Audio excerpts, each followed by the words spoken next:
Vamos saber o que combina e o que não combina. O que a gente pode usar. Eu acho que a gente pode usar tudo, né, Mila? Claro que O que pode. te deixa feliz, o que te deixa lindo, o que você acha, na minha concepção. Mas a estilista é ela, tá, meu povo?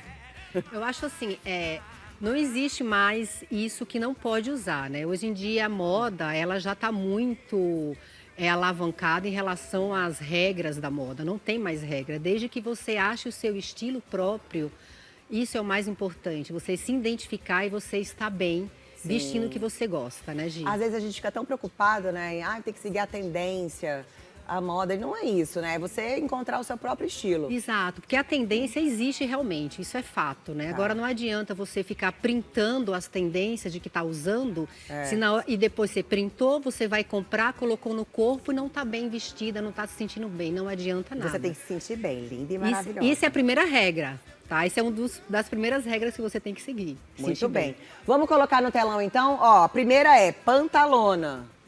Pantalona para baixinha. Não sei se eu me considero baixa. O que é baixinha? Ah, baixinha. 1,5 m? 1,50 m para baixo, 1,45 m para baixo, Aí, tá. né? E aí pantalona fica bem? Sim, esse aqui é pantalona, é isso? É, são as pantalonas.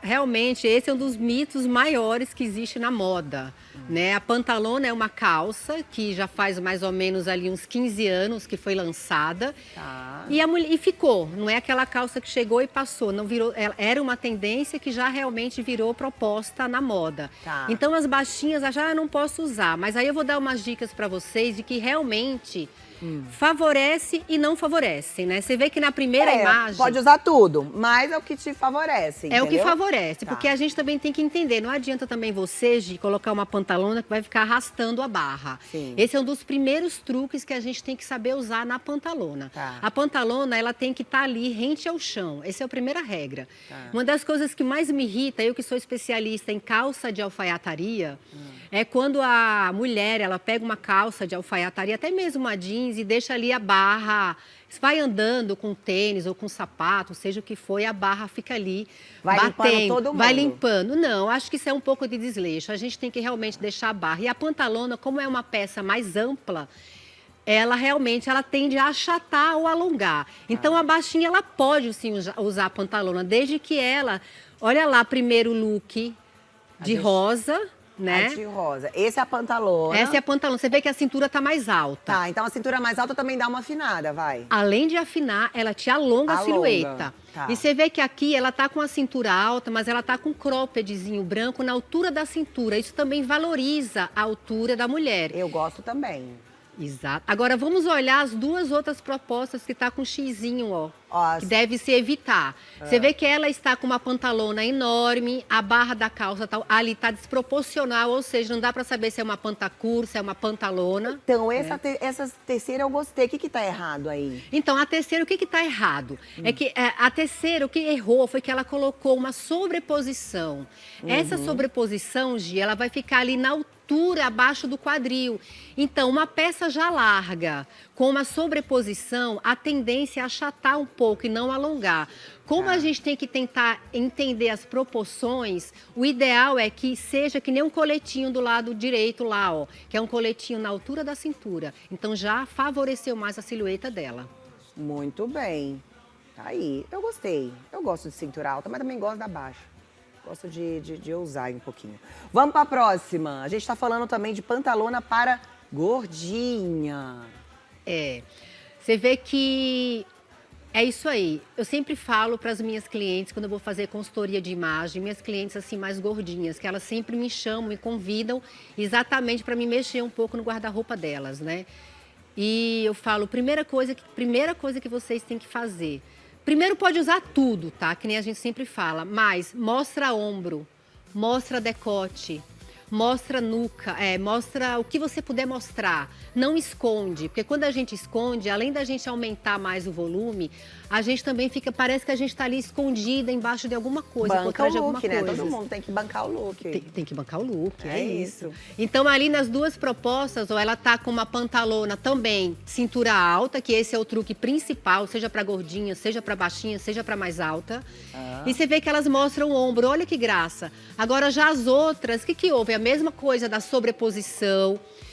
um único tom que ficou monocromático. É legal monocromático? É legal. Mas, porém, ela precisava colocar um ponto de luz ali, que era para deixar ela mais alongada. Tá. E na outra tem muito excesso de tecido, tem muito tecido sobrando, tem excesso de sobreposição, tem uma pantalona Mega Blaster, com exatamente aquele detalhe que eu falei da barra que tá ali arrastando no chão, Sim. entende? Então isso Tem ficou... gente que fala que é bonito, que assim, é elegante ficar arrastando a barra assim no chão. Eu também não gosto, mas tem gente que gosta. Elegante não é, mas Tem assim... que tem que mostrar só o biquinho do sapato, sabe? Exato, o biquinho do sapato, o biquinho do salto. Sempre quando a gente entra nessa linha, não tem como você errar, gente, não tem como errar. Então Eu tá até aí, trouxe, dicas. eu até trouxe uma pantalona aqui, ó, uma proposta, que é pra gente, mais ou menos, eu fazer aqui, ó, um look. Olha aqui, ó. Aqui é vai uma mostrar. pantalona e Peraí uma... que a gente vai abrir um pouquinho pra mostrar Tá. o look todo. Peraí, a gente vai abrir. Pronto, agora sim. Ó, aqui tem uma pantalona e tem uma blusa que ela jogou por cima da pantalona. Eu gosto dessa proposta de uma, É né, legal. uma camiseta Gi, com uma pantalona. a proposta é muito legal, mas aqui faltou o quê? Faltou a cintura, marcar a cintura dela, já que ela é gordinha e baixinha. Você entendeu como muda? Tá. Ó, então aqui... O que olha, você colocaria aí? Um cinto? se ela quiser... Primeiro que eu não colocaria essa blusa pra fora, tá? A gente teria que colocar ela pra dentro. Olha aqui, ó. Como já muda. Ela pra dentro e um salto na altura certa da barra. Tá. Se quiser usar pra fora, coloca um cinto ali, preto, ou seja a cor que você tiver. Já resolveu totalmente a questão da silhueta, que silhueta é o truque que a gente tem que saber aproveitar na roupa. Muito bem. Vamos pro próximo. Ó, misturar estampas é brega? Polêmico, hein? Gente, isso é polêmico. Isso é polêmico, tá na boca de Mila, vai. Vamos lá. Nada, olha, gente, é que nem eu falei, são mitos, tá? Não existe regras, existe mitos da moda. Tá. Você vê que ali, ó, primeiro a primeira foto sou eu. Eu amo misturar estampas. Eu tive que trazer essa referência pra cá, porque você vê, eu tô com uma blusa de poá mini e tô com uma calça listrada. Tá. Então, assim, quando eu coloco esses looks, quando eu saio de casa, a família fala, nossa, mas não tá too much? Eu falo, é isso que eu quero hoje. É o que você quer, né? É essa tendência que eu quero usar hoje. Então, assim, realmente, misturar estampa, você não quer brega, não é nada brega. É Você criativo, gente. tem é, que é das criativas. É que isso gostam mesmo. De usar, é o que eu falo. Banca o look. Você pode fazer o que você quiser, vestir o que você quiser, é só bancar.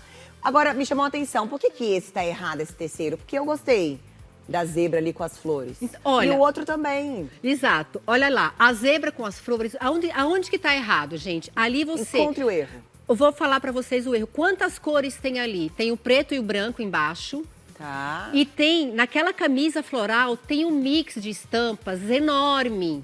Então, assim, não é uma combinação que fica legal. Você vê que do outro lado nós temos o floral. Olha só, veja a rosa e a listrada. Nós temos o floral embaixo, porém nós temos a lista em cima, mas são cores que se conversam. Então é isso que vocês têm que fazer. Se ela ali tivesse com uma estampa floral, que tivesse cores preto e branca, não ficaria pesado, mas é um look que pesa. Entendi. Quando você olha. Na outra modelo aqui tá de azul, que é um xadrez azul e e é preto. a última imagem ali, ó. A última imagem Última imagem pra vocês verem. é um xadrez max, né? Azul e preto. E em cima ela coloca oncinha. Pode colocar oncinha, mas a oncinha ela deve combinar com a proposta das cores. Eu trouxe pra vocês roupas aqui que é super interessante pra vocês entenderem melhor. Eu gosto de oncinha, gente. Ah, eu amo uma oncinha. Olha aqui, ó. Vou mostrar pra vocês. O que você vai mostrar pra gente? Tô entendendo. Você fala que o fundo tem que ser com a mesma paleta, Não, isso? você pode usar estampa, você pode Tá. fazer um mix de estampas, desde que a paleta de cores esteja conversando com elas. Olha que legal, ó. Entendi. Isso aqui é uma risca preta e branca. E em cima é uma oncinha preta e branca. Aqui também você poderia jogar a oncinha que ela tá usando lá o marrom com branco, porque o preto e branco não vai confrontar muito. Tá. O que não rola é você colocar o marrom, preto e branco e usar outras cores embaixo. Aí vai dar uma cartela de mais de 6 cores. Entendi. Aí pesa. Então, isso aqui a gente pode desmistificar. Eu vou mostrar outra proposta para vocês. Mais uma proposta pra gente finalizar hoje do Moda Moda Sem Mitos. O que São cores que conversam. Eu não usaria, mas quem sou eu pra julgar o look do Então, outro, entendeu? Cada um no exato. seu look. Aqui são cores, ó. Nós temos o verde e branco, né? E na parte da pantalona inferior também temos a estampa com verde e branco. Entendi. A Por- paleta conversa. A paleta conversa, porém ficou muito pesado. Tá. Então, quando a gente tem um espelho maravilhoso em casa, vistam-se, olhem-se no espelho. Agora, olha como vai mudar. A gente vai tirar essa lista e vamos colocar uma Só mais peça uma, branca. Mila, que a gente tem que encerrar. Já? Olha lá, ó. Isso. Ok?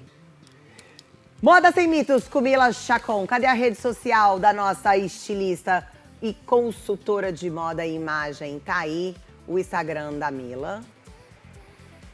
Para vocês acompanharem. Como que é o seu trabalho hoje, Mila? Hoje eu faço o desenvolvimento de peças para grandes marcas de grife, né? Esse é o meu principal carro-chefe. E sou especializada em calças de alfaiataria. E também faço consultorias de imagem para clientes que realmente tenham dúvidas, queiram desmistificar os mitos aí, não queiram entrar nas regras da moda que não existe, queiram desmistificar os mitos realmente. Então, esse é o meu Regras da trabalho. moda. Quando fala regra, me dá até tremedeira. Nada de regra. Que não existe, né? Que não Regra não existe, existe gente. para nada na vida, nem Mas para tem moda, algumas nem coisas para que a gente nada. pode ir se adaptando para ficar melhor. Mas é sempre que eu digo, banca. Banca o que você vestiu, banca a sua imagem. E vai, meu amor, se ame mais que tudo. É, quando E uma divirta-se. Quando uma pessoa chega pra você e fala, você não pode usar isso, gente, não Ai, que eu existe. quero usar, vai, eu vou É usar isso, sim. não existe, não pode usar, né? Existe realmente o que combina com a sua silhueta, o que Muito te bem. favorece. É isso. Vem me dar um beijo. Obrigada. Obrigada, Mila. Obrigada, Segue gente. por ali. Segue o fluxo. Tem o cachê ali. Santos, dá o cachê dela. Mentira, gente, tem cachê não. Vamos com ela, a doutora Francine Mendonça, nossa neurologista de hoje, falando do polêmico, hein, doutora? Copa das Bets. É ela. Boa tarde, bem-vinda, doctor. Lindíssima, o meu também. Não queria falar, não, mas a figurinista da gente, a mesma, ela arrasou. Bom, vamos falar sobre Copa das Bets? Ó, vamos trocar o microfone que você fica mais bonita. Excelente. Vamos falar sobre esse número crescente de apostas e realmente aí a gente está denominando a Copa como Copa das Bets. Quantas propagandas, não é, Gi? Sim. Nossa, então você vê que as apostas estão no celular, não é? Estão aí facilmente com essa internet, divulgando essas apostas, mas assim, como o cérebro de quem aposta funciona?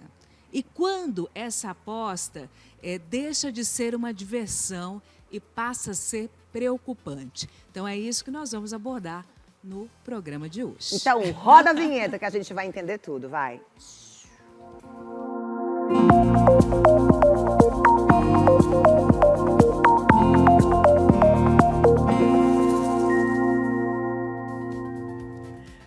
Agora sim, doutora. Primeiro slide, gente, ó. Quando a aposta deixa de ser diversão. Eu sabia que ia ter polêmica, tá vendo, minha gente? Cadê? Vamos colocar. Exatamente. Então, quando a aposta deixa de ser diversão, como é que funciona, né, o nosso cérebro? A aposta, ela envolve três mecanismos muito interessantes e poderosos para o cérebro. Ela envolve a recompensa, ela envolve a incerteza e ela envolve a rapidez. Então, isso, quando o cérebro, quando a gente pensa, poxa, será que eu vou ganhar? Essa expectativa deixa o nosso cérebro em alerta e isso faz com que a gente permaneça no ciclo. E tem uma questão, a Copa, né? A Copa, Sim. ainda mais, essas propagandas ao longo dos jogos, oferecem várias possibilidades. Por exemplo, é a quantidade de gols, de escanteios, de cartão, desempenho do jogador. Então, imagina quantos ciclos de apostas a gente tem durante uma partida, numa partida em que a gente já está envolvido ali pela emoção. É, muita gente fala, eu tô jogando, mas é só por diversão. Né? Aí, Exatamente. onde deixa de ser essa diversão? Porque, gente, vamos combinar que a gente gosta de ganhar. Eu ganhei, já foi, mas aí você ganhou, você perde, enfim. Vamos entender isso tudo. Não tô aqui pra criticar ninguém, a gente só tá entendendo. Exatamente. A gente só tá trazendo esse tema pra mostrar o que acontece com o seu cérebro durante uma aposta. Quando você Exato. ganha, quando você perde. E quando você o que deve te se move, preocupar, exatamente. Porque, Gi, ainda mais no celular, né? Celular, rapidamente você faz a aposta, você consegue acompanhar o resultado e em segundos você já consegue fazer outra aposta. Então, a tecnologia, o celular, as propagandas, tudo isso faz a disseminação, né? Tanto que o The Lancet, né, uma comissão de saúde mundial, mostra que essa propaganda, essa tecnologia, esse acesso ao celular vem expandindo muito a questão das apostas e isso passa a virar um problema de saúde mundial. Isso né? que eu queria perguntar. Aquele que é viciado, vai em jogo, seja dos bets ou em outro, é considerado um transtorno psicológico? É considerado, hoje, a Organização Mundial de Saúde coloca como transtorno do jogo. Né? Então, Nossa. que é essa predisposição, né, a comportamentos aditivos, comportamentos de dependência. Então, é sim considerado um transtorno chamado transtorno do jogo. Caramba, eu não sabia disso, gente. É um transtorno, ok? Você que é viciado aí. É um Não tô viciado não, imagina, só tô jogando aqui um pouquinho, eu nunca perdi muito dinheiro e tal. Fica esperto. Doutora, e o papel da... A gente sabe que né, a pessoa nunca jogou, aí joga, aí ganha. Aí aqui que aciona lá uma dopamina, né? Aquele hormônio do prazer que a gente já entendeu. É Não é legal isso? essa questão da dopamina. Agora, de explica que- para as pessoas por que né? Por que dá prazer? Exato. E o mais interessante, porque quando a gente fala dopamina, a gente fala em recompensa e prazer. Sim. Mas esse sistema de recompensa, ele envolve a motivação. Você vê que não é só lá na vitória, não. É na motivação, na expectativa. E esse sistema de recompensa ainda faz com que você aprenda aquele comportamento. Então, existe uma tendência do nosso cérebro de gerar dopamina também na possibilidade da recompensa incerta. Quando você vai apostar, você não sabe se você vai ganhar ou se vai perder. Não é Fica verdade? naquela adrenalina. Mas tem gente que é viciada em adrenalina também? Tem, sem dúvida. E essa sensação, mas essa recompensa incerta. Então, assim, se a gente pensa no nosso cérebro de quem aposta, gente, existem áreas que estão relacionadas a isso. A motivação, a prazer, etc. Sim. E nesse mesmo sistema de recompensa, existe lá um córtexinho lá na nossa frente, chama córtex pré-frontal, que controla o impulso, verifica como você está tomando as suas decisões.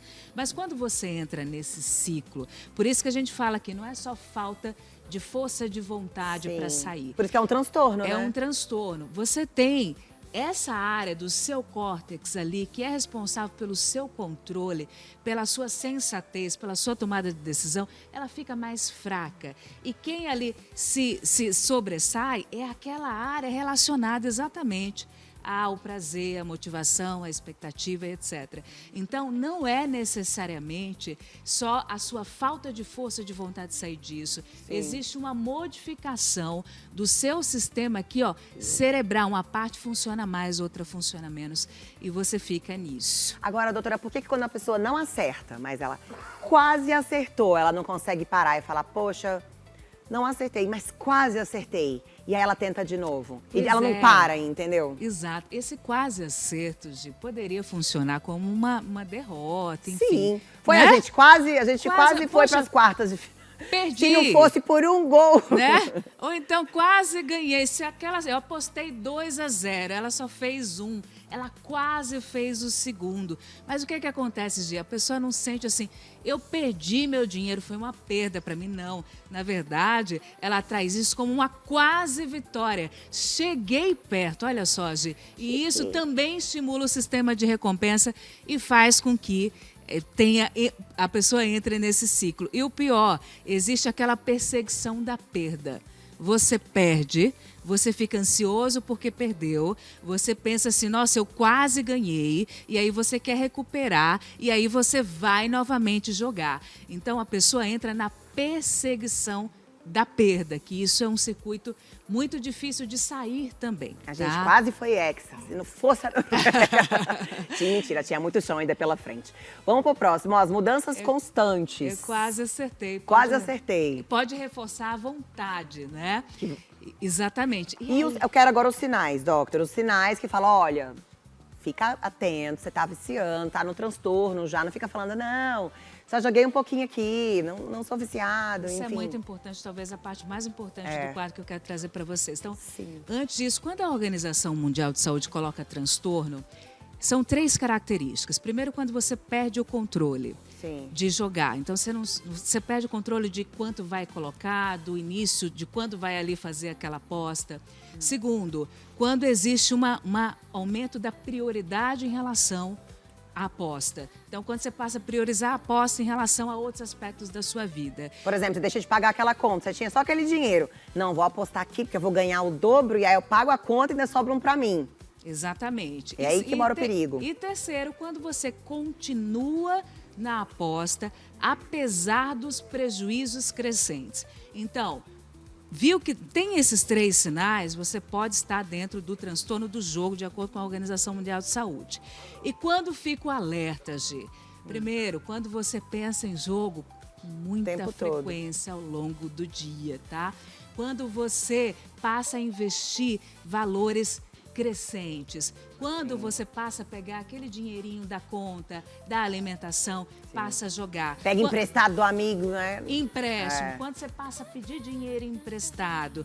Quando você quer parar e não consegue. Quando você quer ali descontar a ansiedade, a depressão, o tédio no jogo, tá? Quando existe já um sofrimento familiar. Quando você passa a apostar para tentar recuperar as perdas. O dinheiro Isso que você é um perdeu. grande Pare, risco. minha gente, pare. Exatamente. Quando você passa a mentir, Gi, Sim. esconder as finanças em função da aposta. E isso já são sinais de alerta. Procure atendimento médico especializado. Agora, a última pergunta, doutora. O cérebro se recupera? Ah, porque essa pessoa a gente sabe que tá viciada, né? Agora eu quero saber em quanto tempo vai? Ela tem que mudar o hábito, o que ela tem que fazer? Exatamente. Ela precisa de um suporte, tanto suporte familiar, tanto, por exemplo, tirar as notificações, tirar os aplicativos. Hoje em dia existe uma assistência do governo pelo próprio Meu SUS, desde março de 2026, que passou a disponibilizar assistência de psicoterapia para quem tem Esse transtorno, né? transtorno de jogos, etc. Então, assim, não só o profissional, quanto sair das apostas, das notificações, dos aplicativos, quanto assistência familiar também, para dar o suporte e não julgar. Então, existe uma série de medidas que, uma vez tomadas de uma maneira séria, sim, o cérebro sai disso. Se Cérebro é recupera. lei do uso e desuso, gente. Se você desusa esse sistema de apostas que você entrou, você consegue usar mais aquele córtex do controle do impulso, da tomada de decisão, dos comportamentos sensatos. Tá Muita bom? gente está desusando o cérebro. Eu gostei desse termo. Para de desusar esse cérebro, hein? Rede social, por gentileza. Isso. Na tela, a doutora Francine Mendonça. Ó, Que bonita que ela tá hoje. Olha lá, doutora. DRA Francine Mendonça, doutora Francine Mendonça. Então, a gente aborda vários temas do cérebro, de comportamento, de doenças do cérebro, de como melhorar a memória, a insônia, enfim, tá tudo aí. Um pouquinho do pessoal também. Mas adicionem e encaminhem as postagens para outras pessoas, para que elas aprendam, né, gente? Muito bem. Ó, no próximo você pode trazer sobre o cérebro na compra. Tem várias coisas pra você falar. Quem tem. consome muito, ó, você. Vão dando dicas aí Vão nas dando redes, dicas, já gente. gostei. Bom, quero te agradecer e finalizar.